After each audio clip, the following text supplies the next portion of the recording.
Warahmatullahi wabarakatuh. Perkenalkan, nama saya Nur Ainun, mahasiswa program studi pendidikan bahasa Inggris kelas PBIC. Pada kesempatan ini saya akan menyampaikan refleksi pembelajaran saya selama mengikuti mata kuliah pengantar pendidikan yang dibimbing oleh Bapak Dr. Adi Isma. Selama 1 semester ini saya belajar banyak hal tentang pendidikan, mulai dari konsep dasar, landasan teori, hingga tantangan pendidikan di Indonesia.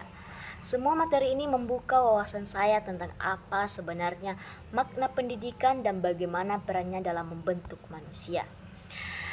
Adapun materi pengertian hakikat dan tujuan pendidikan. Materi pertama membahas konsep dasar pendidikan. Saya memahami bahwa pendidikan bukan hanya proses mengajar di kelas, tapi proses sadar dan terencana untuk mengembangkan potensi peserta didik, baik pengetahuan, sikap, nilai, maupun keterampilan. Hakikat pendidikan adalah memanusiakan manusia, membantu individu berkembang secara utuh, jasmani, rohani, moral, sosial, dan spiritual. Tujuan pendidikan juga tidak terbatas pada kecerdasan akademik, tetapi juga pembentukan karakter yang bermoral, mandiri, dan bertanggung jawab. Materi ini membuat saya sadar, pendidikan adalah proses yang sangat luas, mendalam, dan berlangsung sepanjang hayat. Adapun dimensi dan hakikat manusia, saya belajar bahwa manusia memiliki berbagai dimensi, seperti dimensi keindividualan, kesosialan, kesusilaan, keberagaman. Saya memahami bahwa setiap manusia itu unik, memiliki potensi dan dinamika masing-masing. Hal ini penting dalam pendidikan karena seorang pendidik harus memahami keberagaman seperti peserta didik. Inilah yang membuat saya semakin mengerti bahwa pendidikan tidak bisa disamaratakan.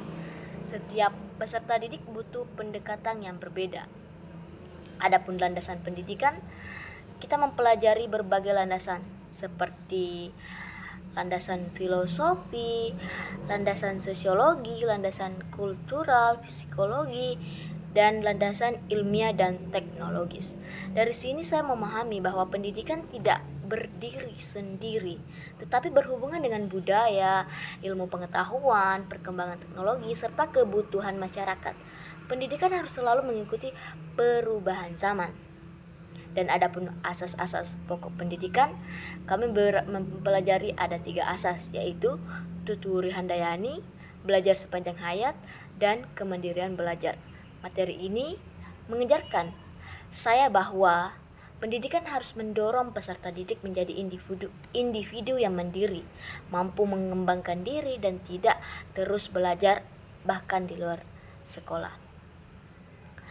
Adapun teori pendidikan, kita mempelajari berbagai teori seperti behaviorisme, kognitivisme, konstruktivisme, bahkan humanisme. Pemahaman tentang teori-teori ini membuat saya lebih mengenal bagaimana proses belajar manusia bekerja. Saya juga jadi lebih paham mengapa metode mengajar guru bisa berbeda-beda. Dan aliran pendidikan, saya belajar tentang aliran seperti perennialisme, esensialisme, progresivisme, rekonstruksivisme, dan eksistensialisme. Dari sini saya memahami bahwa pendidikan berkembang mengikuti pemikiran dan kebutuhan zaman. Tidak ada satu aliran yang paling benar, tetapi semuanya memberi kontribusi pada perkembangan pendidikan modern. Dan adapun fungsi dan lingkungan pendidikan, pada materi itu kami mempelajari tentang tripusat pendidikan seperti keluarga, sekolah, bahkan masyarakat. Saya memahami bahwa pendidikan tidak hanya bergantung pada guru di sekolah, tetapi juga didukung oleh keluarga, bahkan lingkungan sosial. Ketiganya harus saling bekerja sama agar peserta didik berkembang dengan baik. Dan selanjutnya ada sistem pendidikan nasional. Saya mempelajari sejarah pendidikan nasional, tokoh-tokoh penting, dan bagaimana sistem pendidikan Indonesia diatur melalui struktur kebijakan dan regulasi. Materi ini membuat saya lebih memahami konteks pendidikan di negara kita dan tantangannya. Dan materi pendidikan inklusif.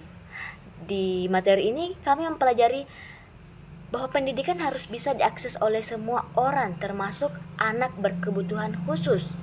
Pendidikan inklusif mengajarkan saya arti pentingnya kesetaraan dan penerimaan terhadap perbedaan. Dan materi masalah aktual pendidikan di Indonesia. Kami mempelajari berbagai isu seperti kesenjangan kualitas pendidikan, kurangnya fasilitas, kualitas guru yang belum merata, pengaruh teknologi, bahkan tantangan kurikulum. Materi ini membuka wawasan saya tentang bagaimana kondisi pendidikan yang sebenarnya di lapangan dan apa yang harus kita perbaiki ke depannya. Dari keseluruhan materi yang saya pelajari, saya menyimpulkan bahwa pendidikan adalah proses besar yang melibatkan manusia secara utuh. Pendidikan tidak hanya membentuk kecerdasan, tetapi juga karakter dan akhlak. Saya belajar bahwa menjadi pendidik bukan hanya pekerjaan, melainkan amanah. Diperlukan pengetahuan, keterampilan, dan hati yang tulus. Perkuliahan ini membuat saya semakin termotivasi untuk menjadi pendidik yang memahami peserta didik, menghargai keberagaman, dan mampu mengikuti perkembangan zaman. Itulah refleksi pembelajaran saya selama mengikuti mata kuliah pengantar pendidikan. Semoga apa yang saya sampaikan dapat menggambarkan pemahaman saya selama 1 semester ini. Kurang dan lebihnya mohon dimaafkan. Terima kasih. Wassalamualaikum warahmatullahi wabarakatuh.